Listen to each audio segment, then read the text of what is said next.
Bismillahirrahmanirrahim. Assalamualaikum warahmatullahi wabarakatuh.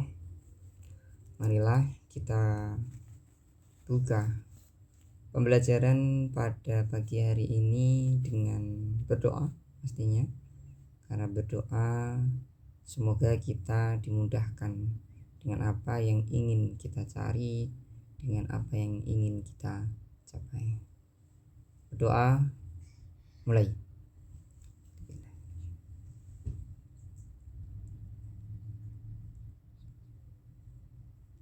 Amin. Berdoa selesai.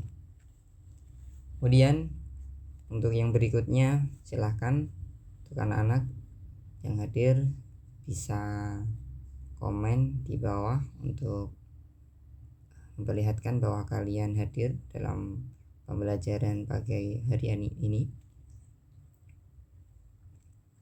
Kemudian siapkan kalian benar-benar untuk fokus dalam pembelajaran pada pagi hari ini dengan materi yang akan kita bahas. Hari ini adalah membahas tentang penyelenggaraan jenazah. Oke, perlu kita ingat lagi bahwa untuk sebelumnya kita sudah membahas tentang pengertian ibadah, dasar ibadah, macam-macam ibadah, prinsip dan tujuan ibadah itu sendiri. Kalian sudah mengetahui apa itu ibadah, dan sekarang kalian berarti belajar tentang bagaimana kita melaksanakan ibadah, yang salah satunya adalah penyelenggaraan jenazah itu sendiri.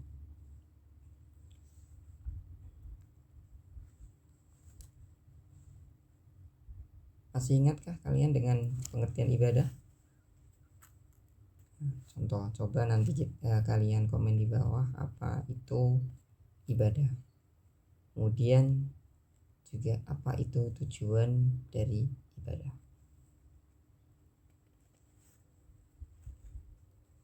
Walaupun keadaan masih dalam keadaan pandemi ini, jangan lupa kalian tetap semangat belajar, semangat mencari ilmu, karena kalian memang wajib dalam mencari ilmu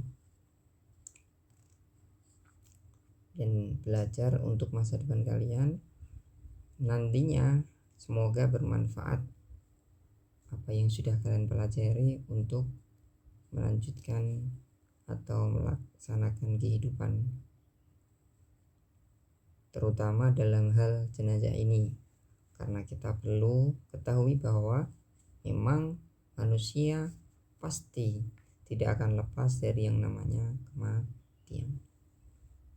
Al-Quran pun sudah ada, nanti akan kita bahas bersama-sama. Tujuan apa untuk tujuan pembelajaran ini, yaitu untuk melatih kita mengenal lingkungan. Salah satunya adalah penyelenggaraan jenazah ini. Kenapa? Karena kita nanti akan mati, dan dalam kehidupan pastinya ada orang-orang sekitar kita yang meninggal, mungkin warga atau orang terdekat kita, bahkan mungkin tetangga.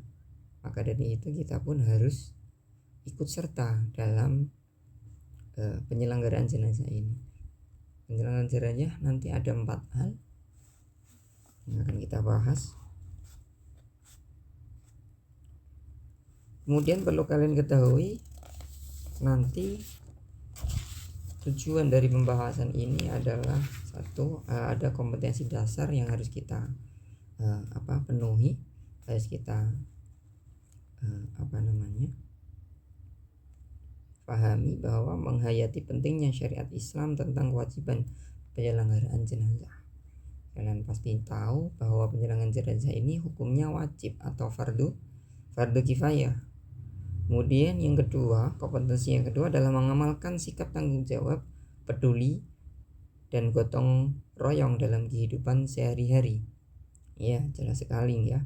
Ketika ada tetangga kita yang meninggal, otomatis ini harus tumbuh rasa kepedulian kita terhadap sesama. Kemudian kita gotong royong, saling bantu membantu.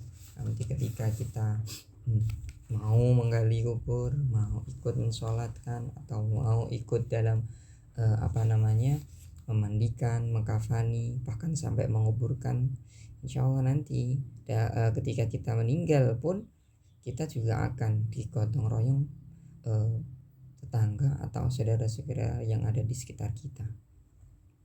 Kemudian kompetensi dasar yang ketiga adalah menganalisis ketentuan penyelenggaraan jenazah. Nanti setelah kita pelajari bersama, kita akan menganalisis apa tujuan, kenapa kita harus melakukan itu, dan lain-lain. Kemudian yang ketiga adalah mengkomunikasikan hasil analisis tata cara penyelenggaraan jenazah. Nanti di akhir kalian akan Bapak beri tugas terkait tentang penyelenggaraan jenazah ini. Oke. Kemudian sebelum itu tadi kalian sudah absen, kemudian silahkan bagi kelompok, karena di kelas ini ada berapa orang ya, sekitar 30 orang atau 28 orang. Silahkan bagi kelompok kalian sendiri atau saya bagi. Kalau saya bagi, silahkan. Satu kelompok terdiri dari 4 orang, yaitu absen pertama sampai absen keempat. Silahkan, itu berarti kelompok 1. Kelompok 2 berarti absen 5 sampai berikutnya, sampai 8 berarti, dan seterusnya. Silahkan. Tujuannya nanti adalah untuk praktek ubudiyah, praktek untuk melaksanakan penyelenggaraan jenazah. Oke. Inti kegiatan inti pada pagi hari ini adalah belajar. Sudah pembukaan tadi sudah saya terangkan bagaimana tujuannya. Kemudian sekarang adalah materi yang akan kita bahas. Oke, sebelumnya mungkin juga kalian bisa persiapkan buku materi kalian tentang fikih bab kedua, karena adalah pembelajaran kelas 10, kalian kelas 10 dan sudah menginjak semester kedua. Kita akan membahas tentang penyelenggaraan jenazah. Ini bab 2 ya. Setelah kemarin kita sudah membahas tentang ubudiyah atau ibadah. Ini sudah saya siapkan juga materi tentang penyelenggaraan jenazah. Penyelenggaraan jenazah ini nanti kita akan fokus pada keempat hal, karena tadi penyelenggaraan jenazah ini hubungannya dengan 4 hal, yaitu yang pertama adalah memandikan jenazah, mengkafani, mensolati, dan yang terakhir adalah mengkuburkan jenazah. Kemudian fokus pembahasan ini nanti yang berhubungan dengan mudridi bisinar, dengan ilmu-ilmu yang lain, hubungannya dengan hadis, hubungannya dengan tasawuf, hubungannya dengan ilmu sosial tadi, gotong royong dan lain-lain. Ini contoh gambar atau foto ketika penyelenggaraan jenazah ini dilakukan. Yang pertama tadi ada memandikan jenazah, itu contohnya menggunakan boneka ya atau trosong. Itu memandikan jenazah. Nanti tata caranya, runtut-runtutnya, walaupun aqallul husli itu hanya meratakan air ke seluruh anggota tubuh, tetapi kan ada akmal, ada kesempurnaan dalam memandikan jenazah. Kemudian di situ di sebelahnya juga ada gambar tentang mengkafani jenazah, walaupun kemudian paling sedikitnya dalam mengkafani jenazah adalah 1 lapis, dalam arti cukup menutupi seluruh tubuh si mayit, tetapi ada tata caranya nanti, baik itu laki-laki maupun perempuan. Kalau laki-laki harus berapa lapis, kalau perempuan harus berapa lapis, nanti kita akan bahas. Kemudian mensolatkan mayit atau mensolati jenazah, posisi laki-laki, perempuan itu bagaimana nanti. Kemudian dalam sholat jenazah itu apa saja yang harus kita lakukan, berbeda dengan sholat-sholat yang lain. Kemudian yang sebelah adalah mengkuburkan jenazah. Mengkuburkan jenazah nanti kita akan bahas. Pengertian, sebelum kita membahas keempat hal tersebut, kita bahas dulu kematian. Kematian itu apa? Kematian atau ajal adalah hal yang pasti terjadi pada setiap makhluk yang bernyawa. Tidak ada yang mengetahui kapan dan di mana yang akan menemui ajalnya, baik dalam keadaan yang memang dia kehendaki, dalam keadaan baik sholat, sujud, dalam melakukan amal ibadah, ataupun dalam keadaan yang buruk. Mungkin seseorang tidak pernah melakukan keburukan. Nah, mungkin telah ketika satu kejadian dia melakukan keburukan, meninggal, dia tidak akan tahu hal tersebut. Bila ajal telah tiba, maka tidak ada yang bisa memajukan ataupun mengundurkan. Tidak ada yang bisa. Kemudian gejala mendekati saat kematian atau ketika manusia akan mengalami kematian atau sakaratul maut akan ditandai oleh beberapa hal, seperti dinginnya ujung-ujung anggota badan, tangan, ujung kaki itu menjadi dingin. Kemudian rasa lemah, kantuk, kehilangan kesadaran, serta hampir tidak dapat membedakan sesuatu. Itu dikarenakan kurangnya pasokan oksigen dan darah yang mencapai otak, yang menjadi bingung dan berada dalam keadaan delirium. Delirium ini adalah gangguan mental yang ditandai oleh ilusi, halusinasi, ketegangan otak, dan kegelisahan fisik. Ini pun terbukti berarti memang pada saat itu malaikat pencabut nyawa sudah mendekati kita, dalam arti sudah akan mencabut. Dan menahan air liur pun menjadi sulit, serta aktivitas bernafas menjadi lambat. Ini sesuai dengan firman Allah Subhanahu wa taala, Bismillahirrahmanirrahim, waja'at sakratul mauti bil haqqi dzalika ma kunta minhu tahid. Ini ada dalam Al-Qur'an surat Al-Qaf ayat 9, yang artinya adalah, dan datanglah sakratul maut yang sebenar-benarnya, itulah yang kamu selalu lari daripadanya. Hukum penyelenggaraan jenazah tadi sudah kita bahas sebelumnya, yaitu hukumnya adalah fardu kifayah. Fardu kifayah ini berarti ketika ada kejadian, yaitu ada orang meninggal, maka harus ada orang yang menyelenggarakan jenazah, harus ada orang yang mulasara, walaupun hanya satu. Ketika tidak ada satu orang pun yang melakukan itu, maka seluruh orang muslim di daerah tersebut terkena hukum haram, dosa. Makanya kita wajib belajar tentang ini. Kita semua harus tahu tentang bagaimana cara penyelenggaraan jenazah yang benar. Tadi sudah kita bahas ada 4 hal: memandikan, mengkafani, mensolatkan atau menguburkan jenazah tersebut. Ayo kita belajar bareng-bareng tentang 4 hal ini. Yang pertama adalah memandikan jenazah. Memandikan jenazah ini wajib tadi ya hukumnya. Syarat wajib memandikan jenazah ada, yang pertama adalah mayat ini orang muslim, orang Islam. Kalau orang kafir atau orang non muslim beda-beda, kita tidak wajib. Kemudian ada tubuhnya walaupun sedikit. Nah, ini jelas. Kemudian yang ketiga adalah mayat itu bukan mati syahid. Kalau mati syahid tidak. Dan yang kedua adalah yang berhak memandikan mayat yang kita bahas. Ya, ketika ada mayat laki-laki, maka yang memandikan juga laki-laki. Ketika perempuan juga yang harus memandikan perempuan, kecuali istri dan mahramnya juga boleh ikut. Tuh sebaiknya jika ada mayat itu perempuan, jika suami dan mahramnya sama-sama ada, maka istri lebih berhak memandikan suaminya. Itu. Makanya jangan asal-asal orang sekitar tiba-tiba mandikan. Tetapi ini pun itu tadi. Coba kita bayangkan kita meninggal, orang yang mandikan asal-asalan. Perempuan yang meninggal tiba-tiba yang memandikan laki-laki, orang lain. Ini kan sama seperti kita hidup ya.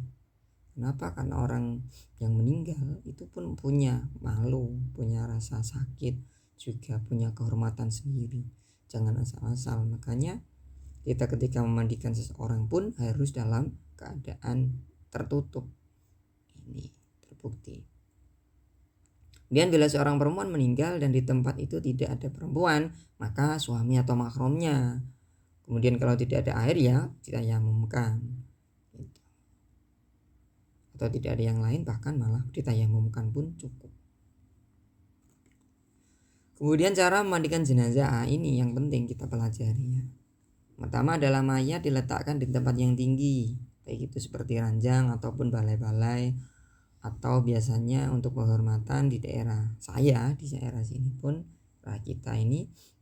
kita biasanya ada orang 3 yang membantu dalam proses memandikan jenazah ini ya, biasanya saudara atau keluarga terdekat. Nih orang yang memegang, dalam arti membantu dalam proses memandikan itu udah posisi atas, kemudian tengah dan bawah. Itu biasanya mangku lah tuh di atas orang tersebut, itu dalam keadaan duduk biasanya. Kemudian di tempat yang sunyi tadi sudah saya jelaskan bahwa contoh kita saja ketika mandi pastinya kita dalam keadaan tertutup ya, di tempat juga yang tertutup. Tidak mungkin kita mandi dalam keadaan itu tadi dilihat orang banyak, kan pastinya malu. Makanya dalam memandikan mayat pun kita harus memastikan hal yang sama. Nah, dalam arti itu tadi tempat yang sunyi tertutup. Itu kalau bisa buatkan tempat yang tertutup, entah baik itu dari ya memang tempat khusus ataupun ditutup menggunakan kain satir gitu. Kemudian pakaian mayat diganti dengan kain mandi atau basahan. Biasanya ini menggunakan jarik itu ya, kain polos atau kain batik itu, kain jarik itu digunakan untuk menutupi mayat. Yaitu tadi biar kemudian tidak telanjang bulat gitu, tetap malu ya. Kemudian yang kedua, 3, 4, jenazah didudukkan secara lemah lembut dengan posisi miring ke belakang. Kalau tidak duduk ya mungkin dalam keadaan tertidur tetapi dimiringkan. Kenapa? Tujuannya ini adalah biar air dapat sampai ke tempat-tempat yang belakang atau tempat-tempat yang mungkin tertutup. Itu tujuannya. Perut jenazah diurut dengan tangan kiri untuk mengeluarkan kotoran yang mungkin keluar. Nih perutnya itu tadi. Kemudian dibersihkan kotoran-kotoran, tempat kotoran, baik itu dari kubul atau dubur, baik itu dari mulut ataupun hidung. Ini dibersihkan juga.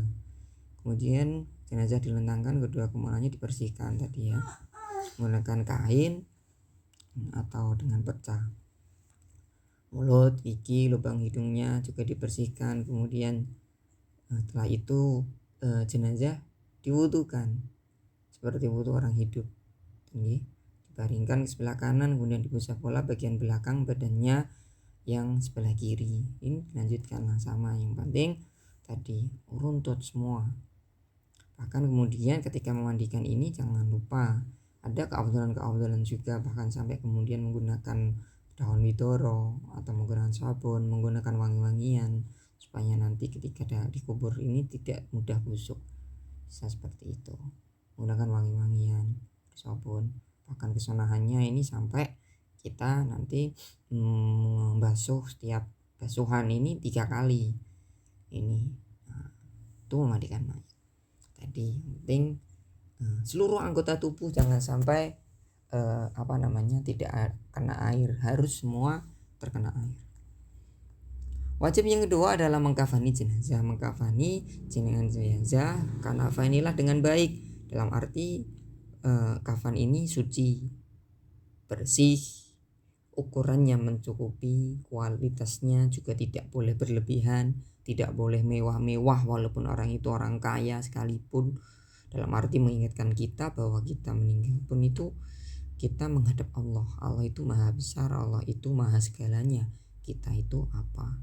Kita itu rendah, kita itu tidak mampu apa-apa.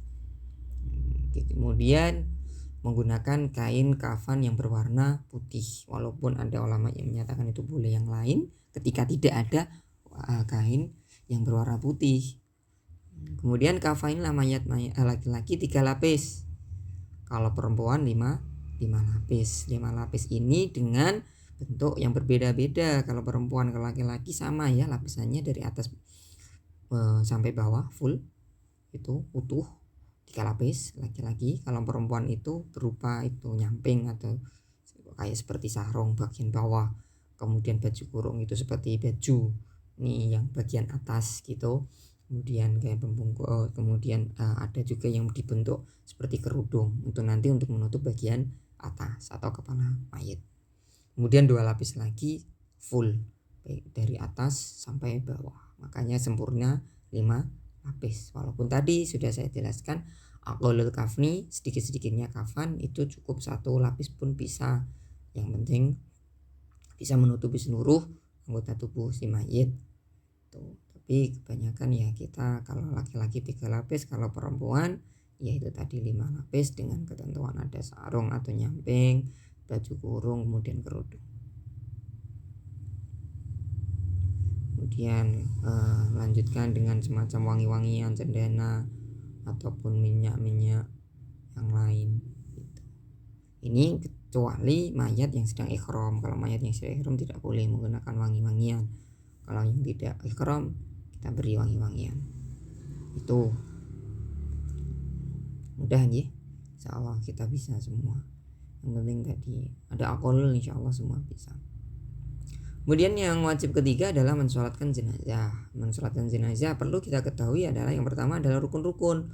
Apa yang harus kita lakukan dalam sholat? Apa yang wajib kita lakukan? Ini yang pertama adalah niat. Niat ini karena niat fardu berarti kita harus niat ini.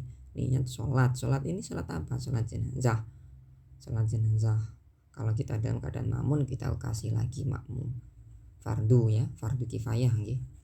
Makanya sholatnya ini sholat fardu bukan sholat sunnah. Makanya kita dalam niat sama ya seperti dalam pembahasan sholat, kita harus niat sholat. Apa yang kita lakukan ini sholat. Sholatnya sholat apa? Sholat mayit, baik itu laki-laki maupun perempuan. Kemudian makmum, ketika makmum fardu kita harus sebutkan dalam niat itu.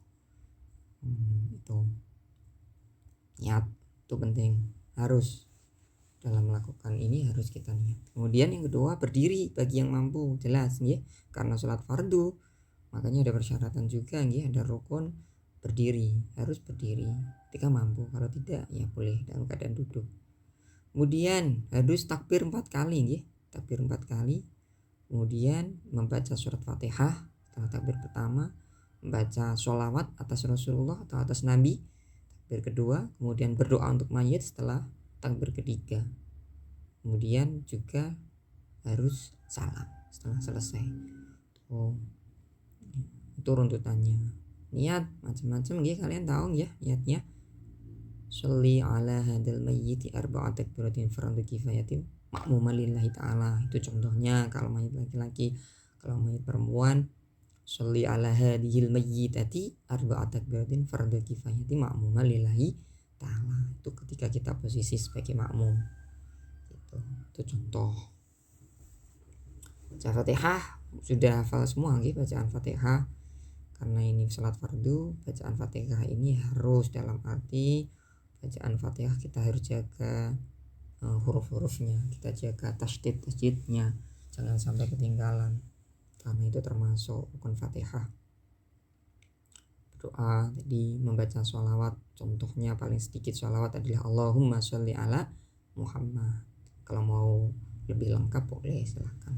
Kemudian berdoa tadi, berdoa untuk mayit ada biasanya, contohnya yang kita gunakan adalah Allahumma gfir lahu warhamhu afihi wa'fu anhu waj'alil jannata maswahu. Itu contoh untuk mayit laki-laki. Kemudian salam, sedisikannya salam adalah assalamu alaikum. Tapi dalam salat jenazah ini biasanya kita menggunakan lebih lengkapnya, yaitu assalamualaikum warahmatullahi wabarakatuh.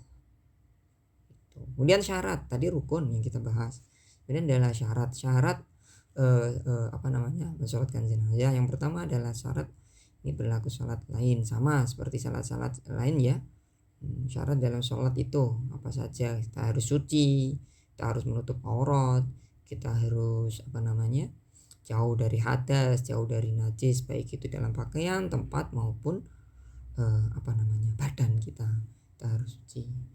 Dan yang kedua adalah mayat harus terlebih dahulu dimandikan dan dikafani tadi, berarti sesuai dengan runtutan, kecuali ada orang-orang yang khusus tadi ya, seperti mati syahid dalam perang. Ini itu beda lagi. Kemudian yang ketiga adalah menaruh mayat yang hadir, artinya bukan mayat gaib ya. Tapi kecuali ini mayat gaib dalam arti kita sholat mayat gaib itu kan beda hukumnya. Nah di sini mayatnya ada, kita sholat mayat ini yang tadi hukumnya wajib fardu kifayah ini adalah mayatnya ada di hadapan kita, baik laki-laki maupun perempuan. Itu posisinya nanti si imam juga berbeda. Oke, itu pembahasan terkait dengan mensolatkan. Tadi sudah ada fotonya juga bagaimana cara kita. Silakan nanti kalian bisa praktekkan itu. Kemudian yang terakhir, kewajiban yang terakhir adalah mengkuburkan jenazah. Apa yang harus kita pelajari di sini adalah yang satu, mengubur mayat ialah supaya tertutup. Tujuannya adalah supaya tertutup. Makanya ada aqallul tafni, ini adalah menutup kedalaman makbaroh atau tempat untuk menyembunyikan mayat ini cukup dalam arti untuk menyembunyikan bau mayat supaya tidak itu berbau, kemudian tidak dicari oleh satru galak atau hewan-hewan buas. Tuh, makanya cukup tidak nampak jasadnya, tidak tercium baunya, juga agar tidak mudah tadi dimakan binatang-binatang buas, baik burung atau mungkin anjing hutan, harimau dan lain-lain. Dan cara terbaik ialah dengan mendahulukan memasukkan kepala mayat dari arah kaki kubur. Karena demikian menurut sunnah Rasulullah Shallallahu Alaihi Wasallam. Ini biasanya kalau memasukkan mayat itu ada ya caranya, mungkin dari arah kakinya mayat dulu ini dimasukkan. Biasanya di dalamnya sudah ada 2 orang atau 3 orang untuk menerima mayat dari bawah gitu ya. Itu kalau mungkin anak kecil ya beda lagi, karena tempatnya sempit, mungkin cukup 1 orang. Tuh, kemudian yang lainnya ini ada baik dalam peti maupun tanah. Ini sebaiknya mungkin tanah ya, tetapi karena mungkin keadaan sekarang itu COVID ini kan berbeda sekarang ya, itu mungkin bisa menggunakan peti itu sekarang ya, karena bahayanya itu walaupun dalam keadaan mati pun COVID masih bisa terkena ya pada orang-orang yang ada di sekitar itu.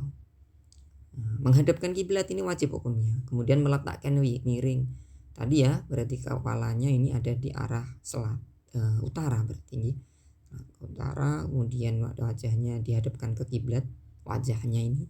Kemudian pipi ini ditaruh di tanah. Itu walaupun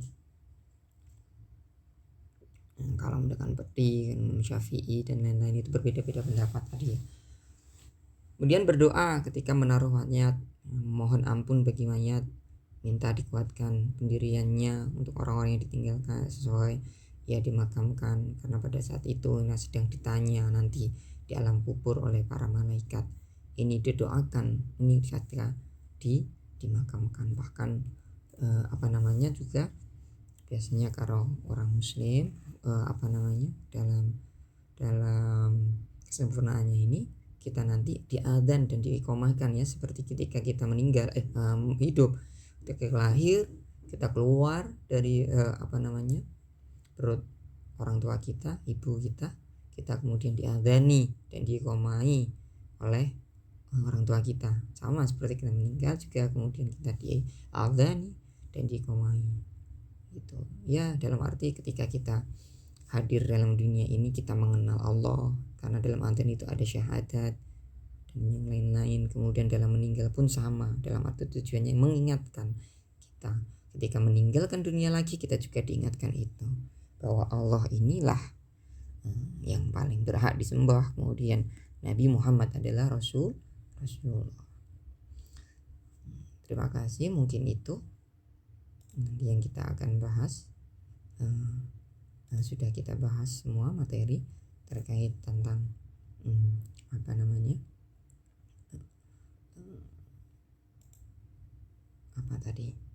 mulasarah mayit atau pelaksanaan mulasarah jenazah itu tadi. Terima kasih. Mungkin cukup pembelajaran pada hari ini. Oke. Untuk materi yang sudah kita bahas tadi itu ada di buku kalian, di buku paket kalian. Silakan nanti.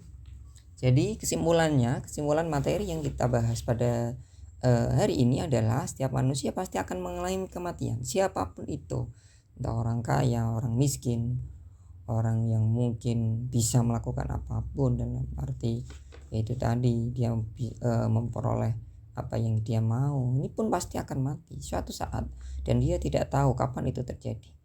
Kemudian ada 4 hal yang wajib dilakukan oleh keluarga atau orang muslim sekitar yaitu hukumnya adalah fardu kifayah. Satu adalah memandikan jenazah, yaitu membersihkan dan mensucikan tubuh mayat dari segala kotoran dan najis yang melekat di badannya. Kemudian yang kedua adalah mengkafani jenazah, yaitu membungkus seluruh tubuh dengan kain berwarna putih yang harus dilakukan dengan sebaik mungkin tadi ya. Kalau bisa tadi untuk yang laki-laki 3 lapis, yang perempuan sampai 5 lapis. Kemudian kewajiban yang ketiga adalah mensolatkan jenazah. Mensolatkan jenazah ini tadi berarti mendoakan, memohonkan ampun serta limpahkan rahmat pada Allah Subhanahu wa taala. Ini bagi yang telah meninggal dunia. Kemudian kewajiban yang keempat adalah mengkuburkan jenazah, adalah menyemayamkan jenazah di liang lahat sebagai tempat terakhir kehidupan dunia untuk menuju kehidupan akhirat. Kemudian keseluruhan penyelenggaraan jenazah ini tadi fardunya kifayah kepada umat Islam.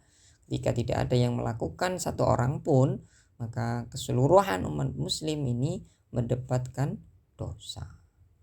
Nah, tadi makanya ini kalian harus pelajari baik-baik dan betul ya. Tadi kalau ketika kalian memahami dalam hal ini belum paham, silakan nanti dibaca lagi. Jika ada pertanyaan silakan bisa lewat WA, grup atau apapun. Ya, nanti bisa kalian pertanyakan apa yang belum kalian pahami dalam hal ini. Ya, dengan sosial tadi ya, kewajiban ini akan mendorong setiap orang untuk mempererat dan senantiasa berusaha meningkatkan persaudaraan sesama muslim ketika hidup ya. Contoh kalian ini ketika hidup, ketika ada orang meninggal, kalian tidak mau ikut mensolatkan, tidak ikut mengkuburkan, tidak ikut mulasarah. Makanya kalian ketika meninggal jangan berharap kalian bisa diterima dalam arti gitu.